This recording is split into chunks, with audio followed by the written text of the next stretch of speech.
Hey, just got this car, gonna go pick up a chef, and we're gonna go cook for some brewers. I'm Brock Wilbur, and this is Pitchin' Kitchen.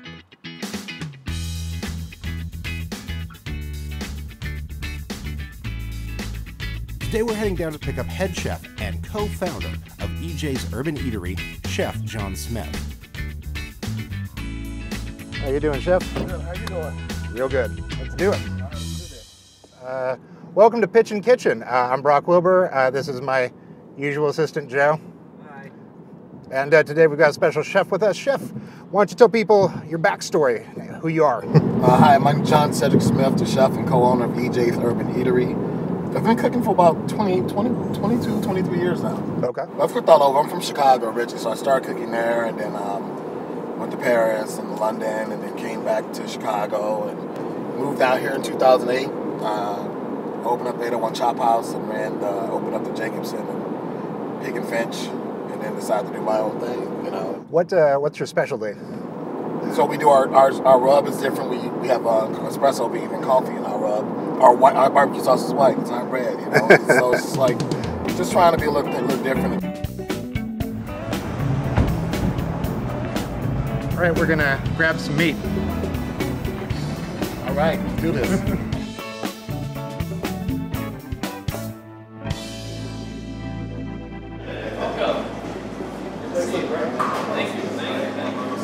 I want to smell like this all the time. I want this to be like a candle in my house that I can. All right, so we're coming to get some strip steaks. Dinner for friends. And one of these. Gonna put that on the production.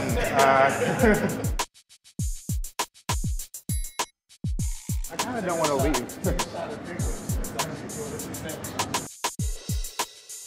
Cooking brings a lot of, like, one of the things we do at the restaurant, I tell everybody at the restaurant, is food brings people together. Like, when I first saw Mean 3 in Nashville, that's what it was about. Gotcha. When I saw that, I was like, we have to have something like that in Kansas City. Let's see what they got that's good. All right. Hen house. Hen house. That's where we're going. We're going this way. Oh, you're not working with a list, you're just sort of freestyling. Yeah, some freestyle. Not so much focus on like I just want to get something that's good, fresh. Get a little ground pork. Oh, is this beer? Oh, it is. So on April 1st, there will be beer here, but right now, it's just Well, April 1st, they're gonna have full strip beer. That's pretty cool. Like, I live in Kansas, and I know, like, I go to Hen House and couple stores a lot, and I knew they didn't sell beer, so that's pretty cool. They're gonna have beer. I can get everything in one spot. But I should be able to have a beer now, and I can't. So, speed it up, Kansas. It's just too healthy of an order that you have. It's upsetting. I love the fish. We did it. Chef, you ready to go? Yes, I am. Yes, I am. We have a house here from Sharon Abushan. My God, this is a gigantic house. Thank you. It looks beautiful. Thank you for letting us make a mess here tonight. I'm not a messy chef, by the way, so. He's not a messy chef. Well, here, let's go in there. Wow, look at that. This is nice, man.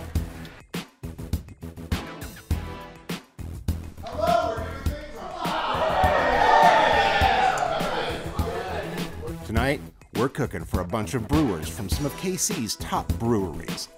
We've got Emily from Cinderblock and Elizabeth from KC Beer Co. We've got Annie from Double Shift and Chris from Crane Brewery. And then we've got Grant from City Barrel and Jeremy's from Boulevard. They brought a whole bunch of their own beer to drink, which they already have started doing, so what could possibly go wrong? Who wants a quick tour of this house? Yeah. Going into the house. Let's do it. This is us starting a fire. At least getting the I did it! We did it! Yay! Yeah, they got a sauna. Look at this. What? Do people really have stuff like this? This is insane. This is beautiful. God, okay, we're just going. Yeah, we're going. Alright, maybe I'll just stay down there. Oh, this carpet's nice. There's 2 bedrooms down here. Love the tile. I've lost count on how many beds and I baths. feel bad about that. Yeah, that's a cozy nursery. That's really cozy. This isn't. Jesus Christ. This is what Johnson County is really like. Ooh, a combination here. Let's leave that here too.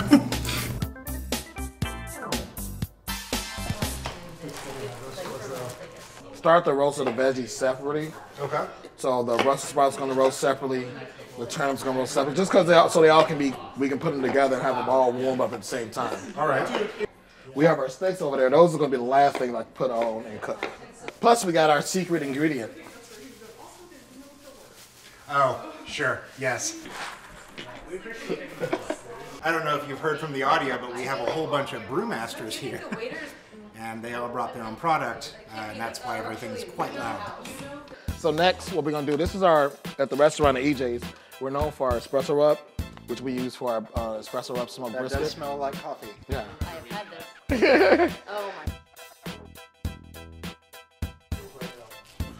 So I'm coating it up, getting a nice rub on it. But you're not rubbing it. Well, I Just let him rub coffee on the blood flesh. I don't understand. and I'm not, right, I'm not like massaging it, but how I'm seasoning it, I'm lifting up high and it comes down like rain. And that's how you season properly. I learned that in France, real good, real fast. How to What do season. they call that in Season, I don't know. Sauteing. Well, no. Try to coat it. We add a little salt and pepper.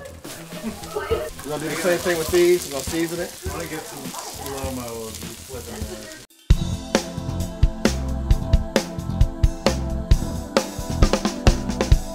Here's what I can't do, the fucking onion. Well, there's... Teach me. Okay, so So first I cut.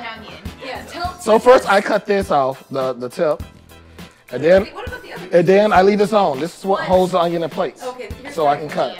All right. So now what I do is Yeah. I go here, hold my hands up, and I just go across. So, but like you're going. And I'm going against it a different way. You're So, not going the whole length of the. well, because I need something to hold back in, Okay, so here's where I fucked it up. and No, then it's fine. I get it. and then I cut from the distance I went back with just the tip of my knife. Then I turn it back around, and then I just go and I have dice.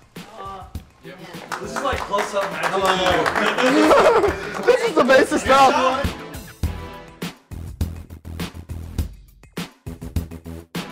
When I've been craft, I learned how to use a lot of different ingredients I never used before. How do you know how much to use here? I'm just gonna cook, like you said, I freestyle. I'm like KRS-One or Rakim. How much of this are you working off Just the recipe versus the winging it? everything itself. Well, the dirty rice I've done for years, so I can make a version of it in my head. The veggies I'm just roasting. It's just more of a technique. Like a lot of my cooking, a lot of how I like to cook is all technique based. So if you have the right technique, you can cook anything. So like it kind of penetrates into the meat now. Okay. Oh, yes. Wow.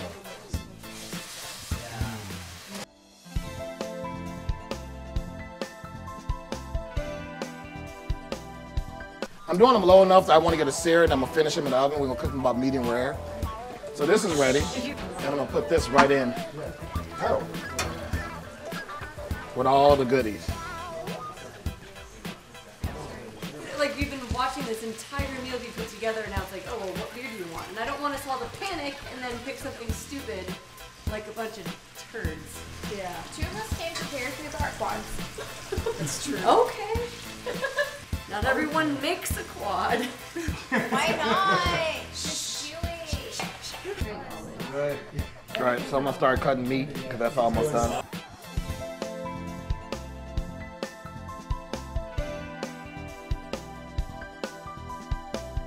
So I'm never gonna dance again the way I dance with you. Oh, there we go. And this is I love cooking like this. It's just like family style cooking. It looks like we're doing a meat and 3 plate from EJ's. Thank you for mixing the high and the low class of the best cooked steak I've ever seen and the Velveeta box mac and cheese. All right, so last thing we're gonna add. Oh, is this the white sauce? I brought her EJ's Oh white my barbecue God. sauce, and this is what we do at the restaurant with the espresso rub, and I'm gonna spoon a little bit this over the top of them. All right. Let's take this over to the guys.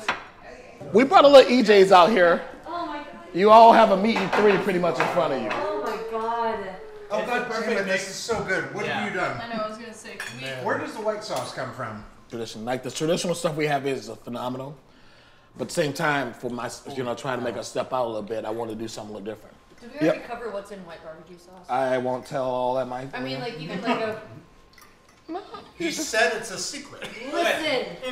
I'm allergic to secrets. This is a And I feel like the brewers, like everyone jokes about like just how collaborative we are and we're all friends and we all share everything, but like our chefs allowed to be on that same level. Like you teach each other different things, but Well, yeah, we are. We all feel like we came up together, and we're all, we're all doing our own different things, but we all, are one and trying to do things in Kansas City that people haven't done. I did not know kale could taste that good. It's just Russell Budgies, right?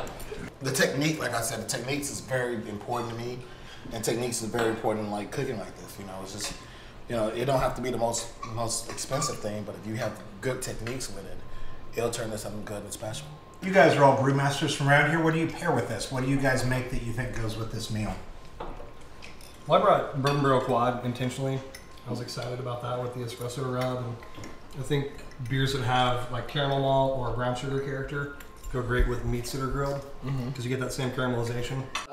I chose to bring classy to pair with this because a sour beer, especially a fruited sour beer, when you're going to have a lot of rich food, a lot of fats on the plate, the sour can really cleanse your palate through, you get really rich food, cleanse the palate, more rich food, and it's fun that way. I brought the block, but it's all gone now. Right when we started the meal.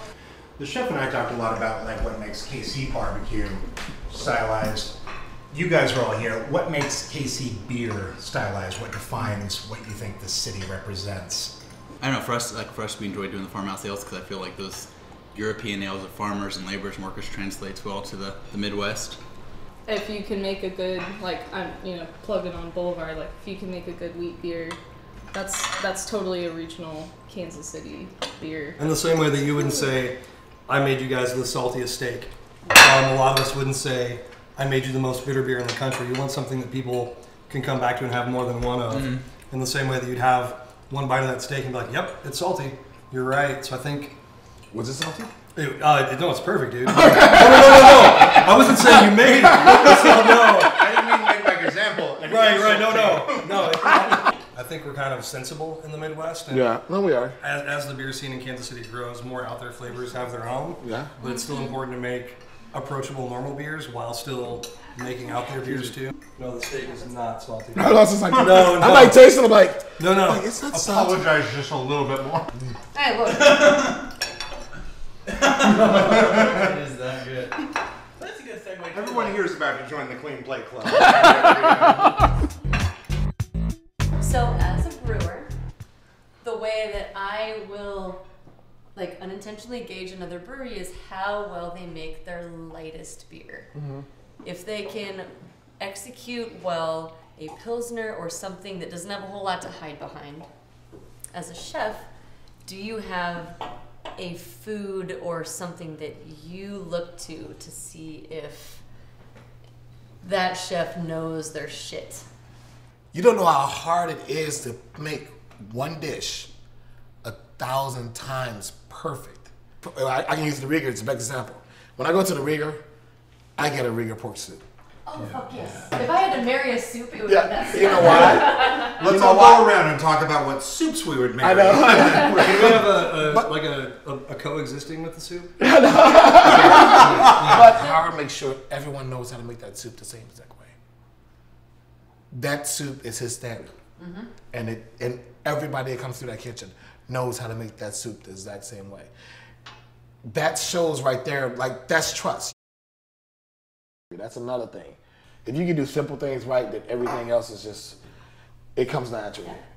That's about the Pilsner. That's exactly what it is about the Pilsner. You make a Pilsner, you can make the weirdest IPA possible. Yeah.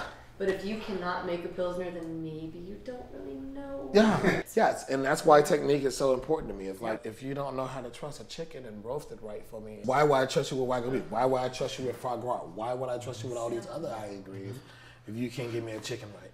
Chef, thank you so much for tonight. Really Yeah. appreciate it. Thank you all for having me here. Thanks for coming to Pitchin' Kitchen. We'd like to thank Sharon Aubuchon. We'd like to thank Local Pig. We'd like to thank Hen House. We'd like to thank EJ's Urban Eatery and all of the wonderful brewmasters that we had out here tonight. Please go by thepitchkc.com, sign up for bacon and bourbon, sign up for the Taste of KC. There's a lot of cool stuff going on. I'm Brock Wilbur. Thank you for coming by.